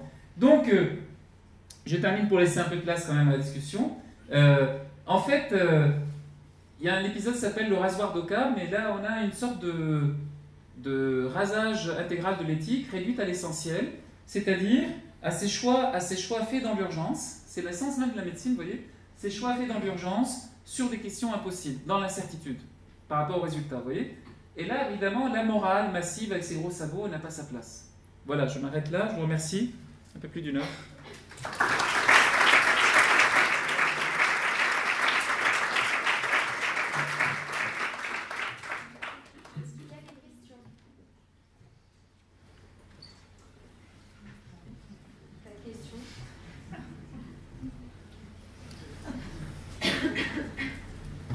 Cet aspect-là, j'en ai pas parlé, mais c'est la bouffonnerie de House. Ça, c'est quelque chose d'intéressant, le fait qu'il fasse tout le temps le pitre.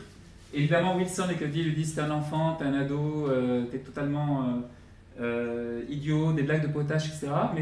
Mais voilà, là encore un aspect cynique, vous voyez, des blagues vraiment de potache.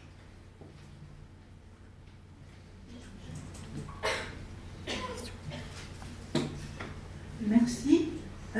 Moi, ça m'a fait penser à 2 choses.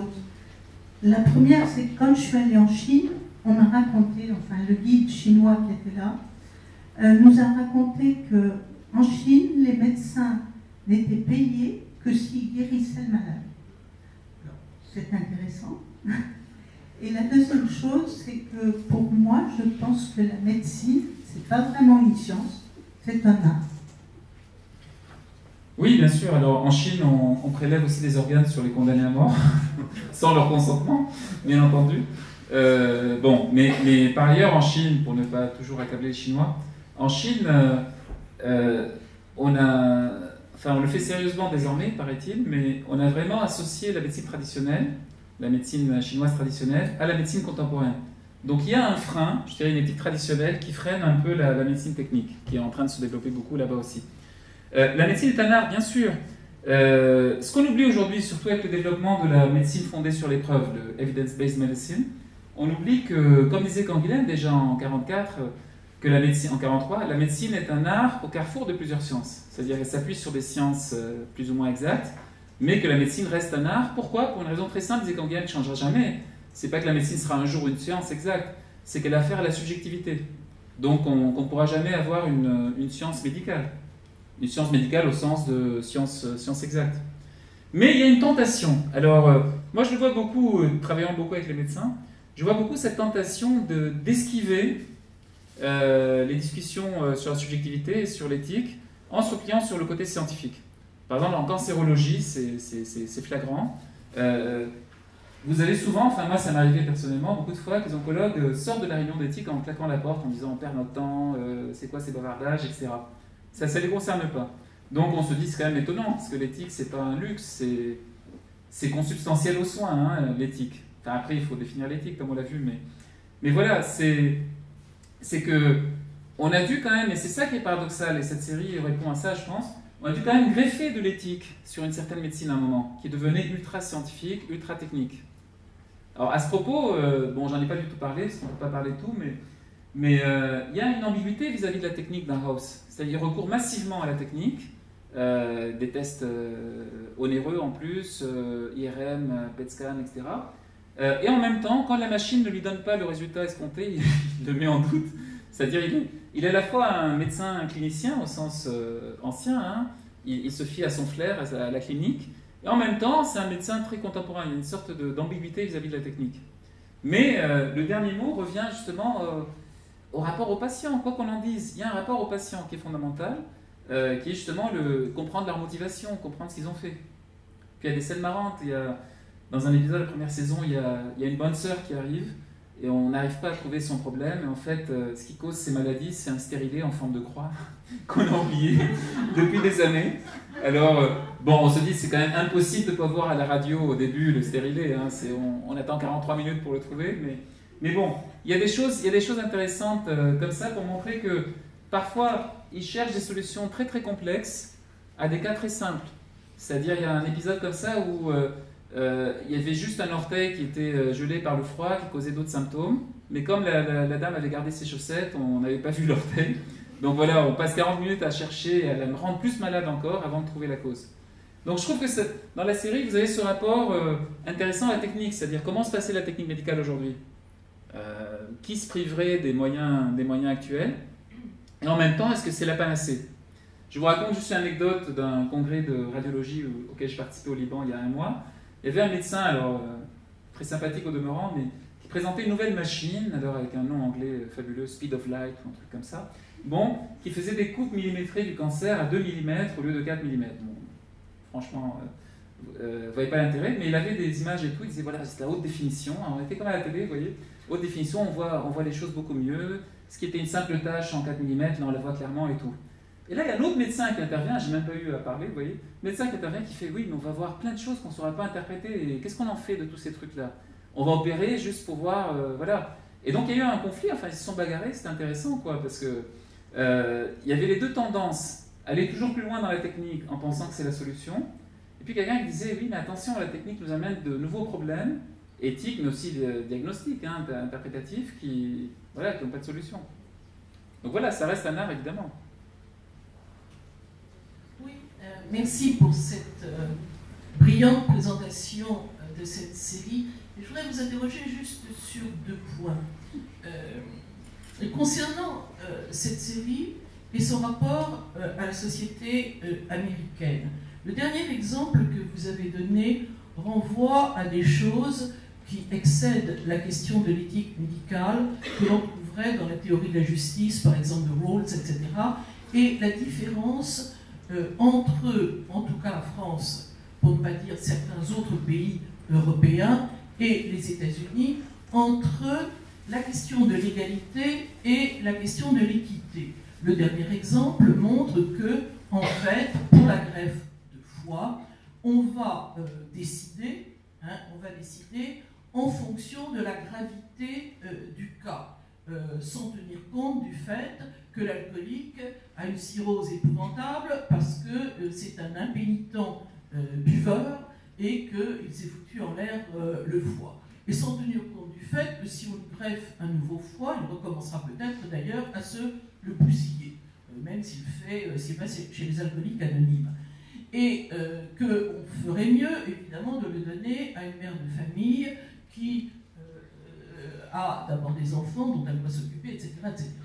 Alors, le raisonnement en France est évidemment quelque chose de l'ordre de l'égalité abstraite. Hein, c'est de l'ordre de l'égalité abstraite. Le raisonnement américain est de l'ordre de l'équité, qui fait intervenir deux choses. D'une part, quelque chose de pragmatique, au fond ça sera plus utile parce qu'elle a des enfants, etc., etc. Et quelque chose aussi qui est de l'ordre de la justice. Elle est innocente de ce qui lui arrive. Hein, de ce qui lui arrive, elle n'a pas bu, etc. Elle a peut-être attrapé une hépatite, je ne sais trop quoi, sans pour autant avoir couché avec des gens qui avaient le virus. Bon, donc il y a une espèce d'innocence. Et donc on va peut-être privilégier, en faisant intervenir donc un critère moral. Alors je crois que moi, ce qui est intéressant dans le Dr House, la façon dont, en plus, moi ça m'a dit par pour d'autres raisons, il y a d'autres séries américaines que je préfère. Mais ce que je voyais, c'est comment ça reflétait une société américaine dans sa différence par rapport à la nôtre, y compris la question de la morale, la question de l'éthique, la question de la justice, qui est fondamentale. Et deuxième chose, aucune de ces... le Dr House, qui, et je suis entièrement d'accord avec vous, bouscule la question de la moraline de Lynch, ne produit aucun effet de distanciation par rapport à cette moraline aux États-Unis. Le Caire, il prend de plus en plus d'importance, on est de plus en plus là-dedans, comme s'il n'y avait aucun effet sur la société de ce genre de série. C'est tout à fait vrai, et peut-être que c'est inévitable même. Deuxième point, parce que la série est une réaction subtile. Hein. David Shore a toujours dit, moi je ne veux pas prendre les spectateurs pour des idiots, d'où le vocabulaire médical soutenu. Hein. Je pense que si on n'est pas médecin, il y a beaucoup de choses qui échappent aux spectateurs. Même s'il y a ces scènes agaçantes, vous savez, style expert, on a des introspections du corps avec des caméras, on nous explique les choses. Bon. Donc voilà, il y a cet aspect-là. Et effectivement, cette série-là, même si après il y a une enquête où on demandait aux Américains justement s'ils préféraient un médecin qui leur tienne la main, qui leur dise des mots doux, mais qui ne soit pas aussi compétent qu'un médecin vachard qui les soignerait mieux. Et à 70%, ils ont quand même préféré le Dr House, vous voyez. Bon. Mais effectivement, il y a un autre aspect, alors ça rejoint votre première question, il y a un autre aspect aussi aux États-Unis, c'est l'aspect procédural, qui est beaucoup plus développé qu'ici. Hein. On parle de plus en plus en France, c'est devenu un cliché, de judiciarisation de la médecine, mais en fait c'est faux concrètement, enfin c'est pas encore le cas en tout cas. Les plaintes ont augmenté, mais on est très très loin encore d'une judiciarisation de la médecine. Il y a encore relativement peu de plaintes. Et vous voyez qu'en France, vous avez peut-être vu le récent procès de Dr Bonnemaison, Good House, n'est-ce pas? Bon, Bonnemaison, c'est quelqu'un qui est paumé, hein. Enfin c'est un paumé, c'est quelqu'un qui...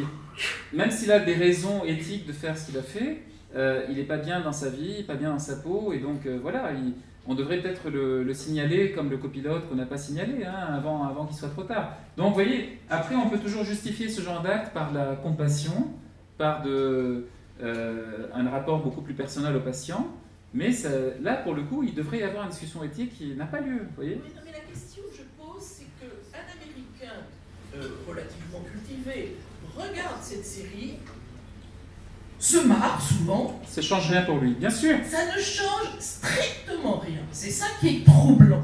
Simplement, ça défoule quelque chose sur le mode. D'ailleurs, ils le prennent presque comme un truc comique. Bien sûr. Hein, ça serait le Charlie Chaplin de notre époque, à la limite. Bien sûr. Mais pour abonder dans votre sens, il y a un site qui est intéressant d'ailleurs, mais fait par des gens comme ça, qui répertorie toutes les brèches à l'éthique dans chaque épisode. Pour dire là il a fait un truc pas bien, là il a fait un truc pas bien, là c'est pas bien, etc. Pour dire donc en filigrane ce qu'il faudrait faire. Vous voyez ? Donc effectivement aux États-Unis c'est perçu bien sûr comme quelque chose d'excessif, de drôle bien entendu, n'est-ce pas ? mais qui, voilà, qui ne risquent pas de s'imposer dans la pratique, bien sûr. Non, mais ça n'ébranle pas leur conviction morale. Oui, parce que c'est toujours la même chose, il ne faut pas caricaturer les États-Unis. Je pense que Baudrillard l'a très bien dit dans Amérique. Il y a une Amérique qu'on aime critiquer en France, qui est grossière, qui est Trump, George Bush, etc. Et puis il y a quand même des gens très subtils. Il y a les meilleurs spécialistes de beaucoup de littérature ancienne qu'on trouve aux États-Unis, qu'on ne trouve pas en France. Enfin bref, donc c'est quand même un pays très divers, il ne faut pas caricaturer ça. Et là, vous avez quelqu'un qui a tenté une série qui, bizarrement, a marché, parce que ce n'était pas donné d'avance.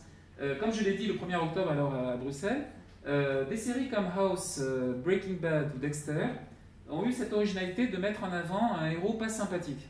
Ce qui allait à l'encontre de toutes les séries depuis que vous connaissez, Starsky et Hutch, Miami Vice, toujours des gens sympas, beaux, sympas, bronzés, etc. Bon, là on a quand même un gars mal rasé, mal embouché, pas du tout sympa, etc. Et donc, du coup, ça posait un problème de positionnement téléspectateur. Je vous le disais en commençant, les téléspectateurs se disaient, est-ce qu'on peut vraiment aimer un gars comme ça? Et j'ai parlé le 1er octobre d'une série que vous connaissez peut-être pas, qui est à mon avis la meilleure du moment, qui s'appelle The Americans, où on voit un couple de soviétiques en fait, qui sont infiltrés aux États-Unis, donc le titre ironique c'est Americans alors que c'est des soviétiques, bon, et qui en fait c'est des espions extrêmement habiles qui font des choses, enfin des meurtres, des enlèvements, des machins quand même assez durs.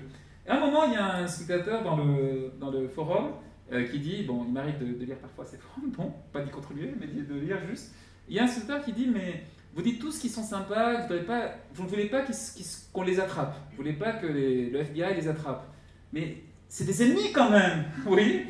C'est des putains de Russes quand même, il faudrait les coincer à un moment. Les autres font, oui, mais quand même, enfin, ça va tuer la série, il faudrait quand même qu'ils puissent s'échapper encore. Donc là, l'Américain est au maximum de son tiraillement moral, vous voyez? Vous savez, c'est quand même pas le bien, mais en même temps, ils sont sympas, donc comment faire, quoi? Bon, donc je pense que cette série-là oblige les Américains à bouger de leur ligne, mais évidemment, après les lignes se reforment. Je disais l'aspect dont vous parliez de la justice, mais moi j'ajouterais l'aspect procédural aux États-Unis. Quand vous voyez le département de Medical Ethics aux États-Unis, c'est pas du tout de la réflexion éthique, gentille, argumentée comme chez nous. C'est des aspects judiciaires. Il y a un avocat, il y a des gens qui vont dire combien l'hôpital doit payer si on oublie un instrument dans le patient, etc. Hein. C'est ça l'éthique médicale pour eux. Hein. C'est très concret. Peut-être tant mieux, hein, mais ils sont toujours dans... Enfin, il y a plusieurs éthiques, il y a l'éthique utilitaire, mais ils sont aussi dans le procédural. Et le génie de House, qui n'aurait jamais pu exercer 8 ans dans un hôpital avec ces pratiques-là, vous devinez bien, hein, le génie, c'est que lui, il ne tient aucun compte des règles, qu'elles soient morales ou procédurales. Et même sa marque de fabrique, c'est de trahir toutes les règles. Il y avait une autre question? Bonsoir. Pour revenir en France, il y a un rapport qui a été rendu au ministère de la Santé concernant il semblerait que des étudiants en médecine faisaient des touchés rectaux et vaginaux sur des patients sans leur consentement durant les opérations. Je voulais savoir ce que vous en pensiez au niveau éthique. Oui, quand elles étaient inconscientes en fait, c'est ça. Sans leur consentement et inconscientes. Alors, touchés vaginaux surtout, hein, je crois. Enfin, recto. Vous avez lu recto aussi? J'ai lu l'article dans Le Monde hier. D'accord, moi j'étais resté à vaginaux, bon, ce qui est le chakra, bien sûr. Mais oui, c'est grave bien sûr, mais c'était programmé, c'est-à-dire c'était pour que les internes, vous voyez, c'était une pratique en fait, c'est pour que les internes puissent se faire la main, si j'ose dire, bon, sur des vrais patients et pas sur des mannequins. Sans leur consentement? Sans leur consentement, bien sûr que c'est pas normal. Sans leur consentement explicite, bien entendu. Hein. Mais après, bon, cet exemple bien sûr est évident. Il y a eu un autre, enfin dans le même style. Il y a une histoire intéressante en éthique médicale que je cite souvent pour les aides-soignantes. C'est 2 aides-soignantes à Rennes, près de chez Pascal, qui s'est échangé des messages sur les fesses d'une patiente, grabataire et mutique, etc. Donc elle faisait coucou en breton et l'autre répondait le soir. Bon, alors il y a un procès, on les dénonce, enfin quelqu'un les a dénoncés quand même, parce que ça ne pouvait pas être la dame ni les proches apparemment. Bon, il y a un procès.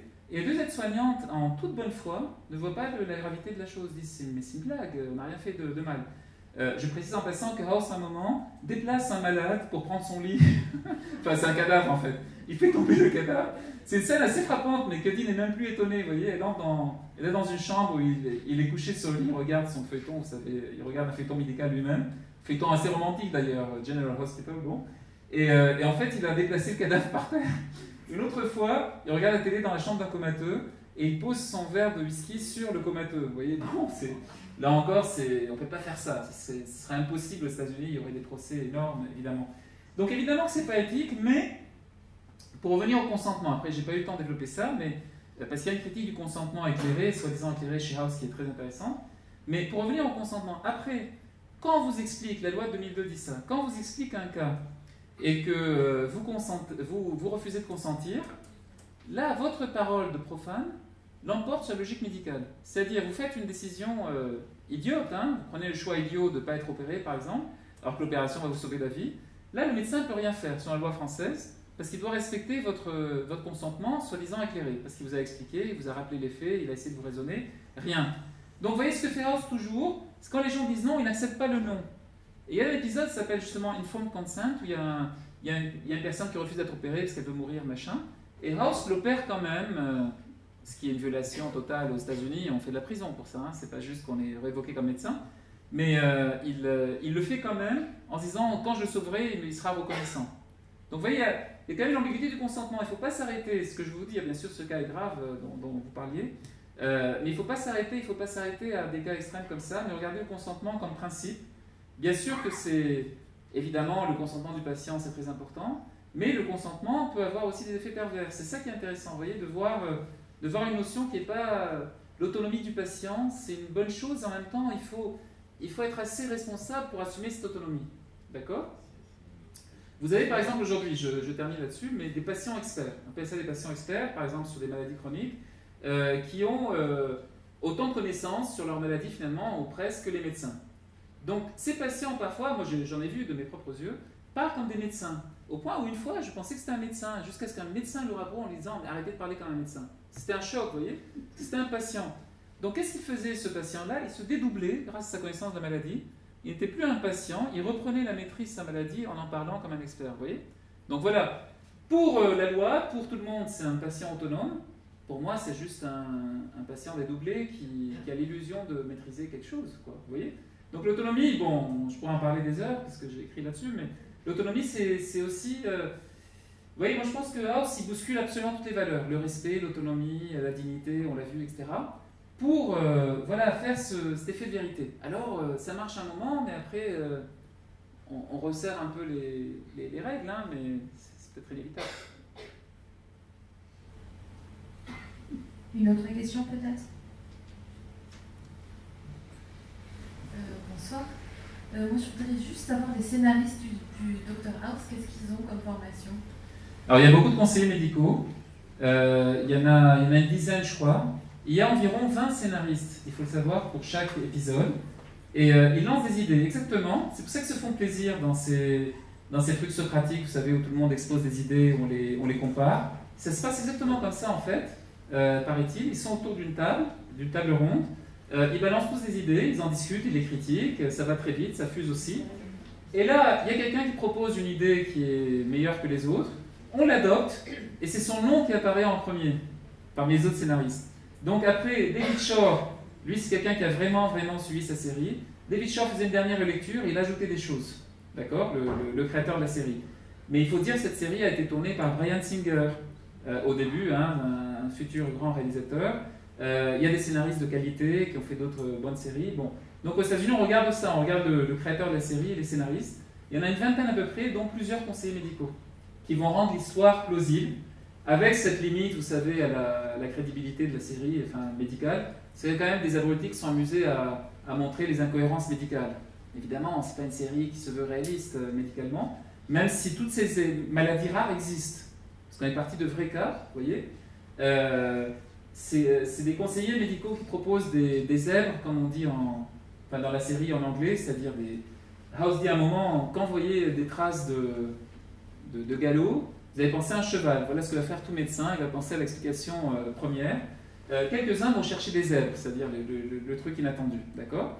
Donc, des conseillers médicaux dont le seul but, c'est de trouver des énigmes médicales intéressantes. Après, la contrainte, c'est... Vous savez, c'est ce qui rend la série inintéressante, à mon avis. C'est le fait de faire des rebondissements. Vous voyez, pour qu'il y ait les 4 coupures pub, vous savez, aux États-Unis. Donc tout est 10 minutes, pour un truc de 40 minutes, il faut pour faire 1 heure en tout. Hein. Donc là, on va faire des rebondissements où systématiquement, vous avez vu, c'est très lassant, le patient va décompenser. À un moment, son rythme cardiaque va baisser, il va saturer, etc. Bon, désaturer. Donc il y a ce faux suspense pour montrer cela. Un dernier point. Quelle est l'origine de la série? Ça, je ne l'ai pas dit. C'est David Shore qui a raconté lui-même ça dans un commentaire audio. Comment il a créé la série? Comment il a eu l'idée de cette série avant de penser au plombier et machin? Eh bien, c'est son expérience personnelle. C'est qu'un jour, il est à l'hôpital pour un truc assez grave, semble-t-il. Un médecin vient le voir. Le médecin est impeccable. Il lui dit exactement les choses comme il faut les dire. Il lui donne il est plein de tact, de politesse, etc. Puis le médecin sort. La porte reste ouverte. Et là, il le voit plaisanter avec des collègues sur lui, sur son cas. Et là, il dit, mais c'est un gros con, je crois qu'il n'a rien compris, etc. Sans voir que la porte est restée ouverte. Et là, David Shore s'est dit, bon, ça serait bien que quelqu'un nous dise ça en face, et plus dans notre dos, quoi. D'où la création d'House. Merci beaucoup, du coup, et on vous donne rendez-vous demain à 20h30 au Cinéma Les Variétés pour une conférence d'Enrico Terron sur le cinéma postmoderne. Merci à vous. Merci.